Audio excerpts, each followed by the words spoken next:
Assalamualaikum warahmatullahi wabarakatuh. Ya, ketemu lagi saudaraku Senin Legi ya, dimanapun Anda berada. Kajian materi kali ini tentang weton Senin Legi ya, masa depan weton Senin Legi. Ya, jadi teman-teman Senin Legi ya, ketika kita berbicara yang namanya masa depan, artinya sesuatu yang akan terjadi. Ya, itu bisa kita rasakan gitu ya, itu bisa kita analisa gitu ya, kita pikirkan juga bisa, kita rasakan juga bisa gitu. Ya, cobalah ketika teman-teman Senin Legi ini biasa melatih ya, biasa melatih untuk mengingat masa lalu ya. Artinya peristiwa-peristiwa di dalam kehidupan Anda, belajar ya. Nah, ini namanya ilmu titen ya. Leluhur kita itu melakukan itu gitu ya, sampai terbentuklah primbon. Nah, juga disertai dengan laku-laku prihatin ya. Sehingga unsur-unsur kegaiban leluhur kita itu akan bangkit ya. Nah, ini juga bisa Anda lakukan gitu loh ya. Kalau Anda terbiasa masuk ke dalam diri untuk flashback kehidupan Anda di masa lalu ya, merenungkan, tafakur, tadabbur ya, merenungkan peristiwa-peristiwa yang jelek, peristiwa-peristiwa yang baik. Itu kan selalu ada sebab, ada akibat, selalu ada tanda-tandanya. Anda katakanlah mau jatuh, ditipu orang, difitnah orang, itu jauh-jauh sebelum hari itu Anda sudah bisa merasakan tanda-tandanya gitu. Lah inilah yang kita jadikan sebagai alat ya, alat untuk membaca ke depan, karena energi sebuah tanda-tanda itu sama ya. Walaupun peristiwanya beda.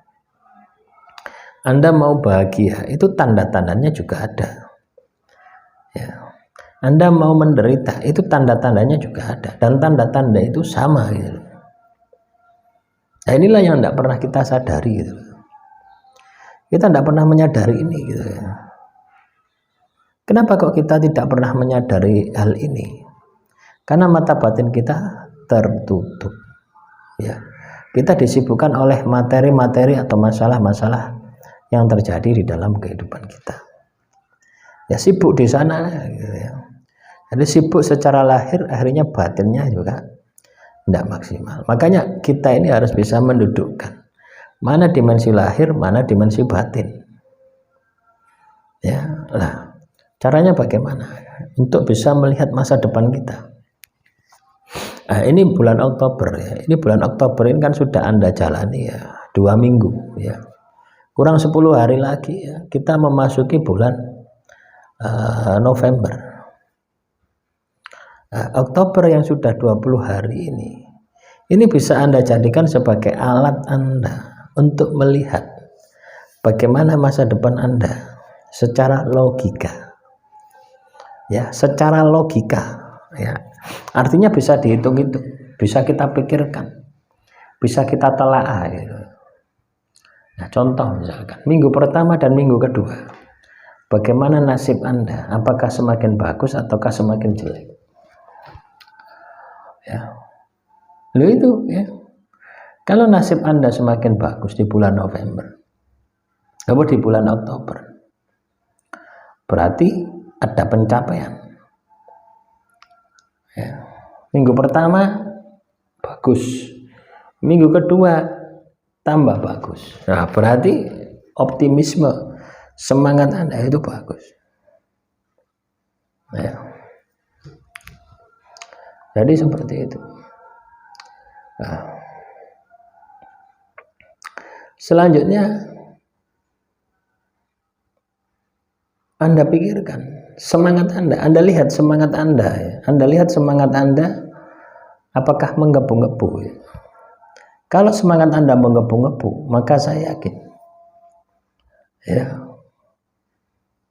November pun Anda akan pasti bisa sukses. Tapi ketika Anda katakanlah hasilnya Oktober ini jelek, terus semangat Anda ini jelek, wah, November pasti jelek. Ya. Kalau katakan Oktober ini hasilnya jelek, tapi semangat Anda menggebu-gebu, masih optimis, kemungkinan baik, kemungkinan jaya itu juga ada. Ya. Nah, itu kita melihat secara logika ya, pikiran. Tapi kalau kita melihat secara batin, dirasakno. Rasanya ke depan itu enak atau enggak enak. Ya Anda bisa lihat dasar dari logika tadi. Ya, artinya logika dan batin ini selalu sinergi. Logika ini di bulan Oktober saya ini katakanlah sukses. Ya, saya rasakan di bulan November semangat saya tambah pingin lebih sukses lagi. Nah, jadi ketika semangat Anda ini menggebu-gebu, pasti akan melahirkan strategi, pasti akan melahirkan manajemen baru untuk mencapai kesuksesan itu. Nah, ini loh ya, hal semacam ini loh yang perlu Anda lakukan. Bukan kita ini katakanlah bisa merasakan katakanlah November saya ini akan sukses. November pancuran masu mauring jagat. Anda akan sukses. Terus Anda tidak melakukan sebuah tindakan untuk menuju kesuksesan itu, ya Anda tidak akan pernah sukses. Jadi sebuah kesuksesan itu harus kita kejar. Sebuah kesuksesan itu harus kita usahakan, upayakan. Baru kesuksesan itu akan kita dapatkan. Nah, kalau kita tidak mengejar, tidak mengusahakan, tidak mengupayakan, bagaimana kesuksesan itu akan kita dapatkan? Ya, jadi logikanya seperti itu. Ya, jadi kita menggunakan cara berpikir logis, kita juga menggunakan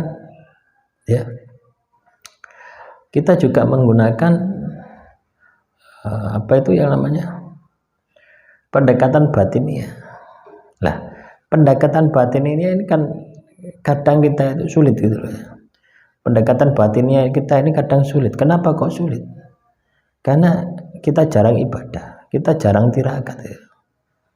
Nah, kalau Anda sudah tahu semacam ini bahwasanya pentingnya pendekatan batinnya untuk membaca, untuk merasakan petunjuk alam, intuisi Anda, wangsit, ide, ilham dari Yang Maha Kuasa, maka jangan pernah tinggalkan itu yang namanya ibadah dan tirakat.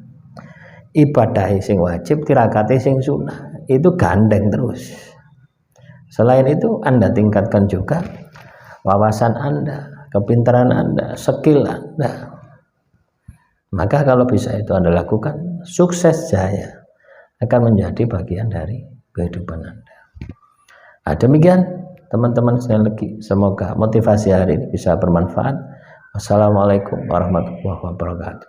Salam rahayu, rahayu, rahayu.